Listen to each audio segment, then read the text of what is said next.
భయపడకు, నేనే. నువ్వా? లోపలికి పోతురుగా. వద్దు, నిన్ను ఒంటరిగా ఎప్పుడు కలుసుకుంటానా అని ఎదురు చూశాను. ఆ దరిద్రుడి వల్ల అనవసరంగా అవకతవక పరిస్థితులు ఏర్పడ్డాయి. వాడి విషయంలో నువ్వు అడ్డుపడకపోతే వాడిని ముక్కలు ముక్కలుగా నరికి కుక్కలకి నక్కలకి విందు చేసేవాడిని. ఈ మాట చెప్పడానికి నేను ఎంత కష్టపడొచ్చా? కాదు, కోప్పడకు. నేను ఒక మంచి మాట చెప్తాను. ఏమిటది? నా అనుచరులు ఆ అమ్మాయి మన గుహరహస్యం తెలుసుకున్నది, అది ఎప్పటికైనా మనకు చిక్కే, ఆ అమ్మాయిని చంపి పారేస్తే ఆ చిక్కు తీరిపోతుంది అన్నారు. అది తప్పు అని నేను అడ్డుపడ్డాను. నీకు నా కృతజ్ఞత. నీవు నీతి గలవాడని నాకు బాగా తెలుసు. నాన్నగారు నా కోసం ఎదురు చూస్తుంటారు. నేను వెళ్తాను. విమల,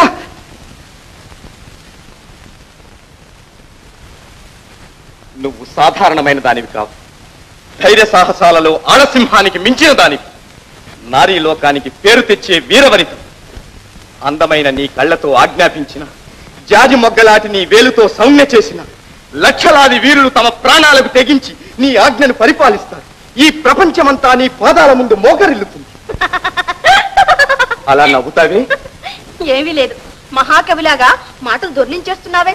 అవును, నీ అందం చూస్తుంటే నాకే కాదు ఎవరికైనా కవిత్వం పుట్టుకొస్తుంది. చిచ్చి, నీకు పిచ్చెత్తిందా? అవును, నిన్ను చూచిన తర్వాత నీ పిచ్చి పట్టి. ఆగో, తప్పతాగున్నావు. నీ బుద్ధి తప్పుదారి పట్టింది. నీ అందానికి తలకిందై నా బుద్ధి తప్పకుండా తప్పుదారి పట్టింది. ఏమిటో అర్థం లేని మాటలు. ఇంకా అర్థం కాలేదా?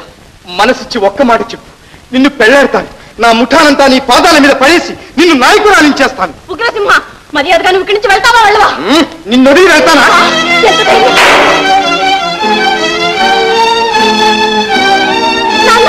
అమ్మా, ఏమిటమ్మా ఇదంతా? సమయానికి వచ్చారు నాన్న. మీరు రాకపోతే నన్ను వాడు ఎత్తుకునే పోయేవాడు. ఏమిటి, నిన్ను ఎత్తుకుపోవడమా? అవును నాన్న, నేను వాడిని పెళ్లాడాలట. ఎంత ధైర్యం వాడికి! అమ్మా, ఇక మనం ఇక్కడ ఉండకూడదు. ఆ దుర్మార్గుడు పట్టుబడితే ఎంత పైన చేస్తాడు. మనం వెంటనే ఇక్కడి నుంచి వెళ్ళిపోవాలి. రమ్మా.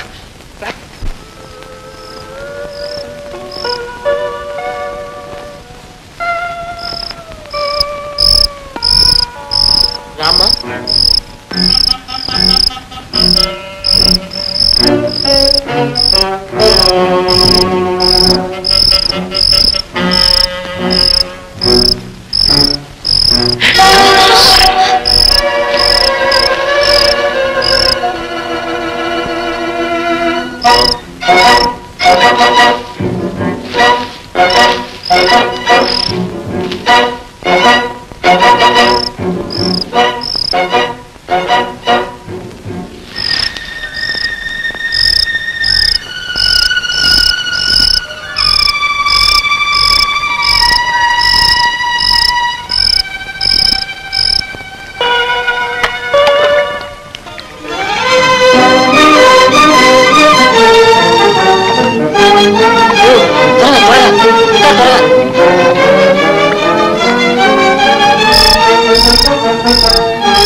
Thank you.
తుక్కు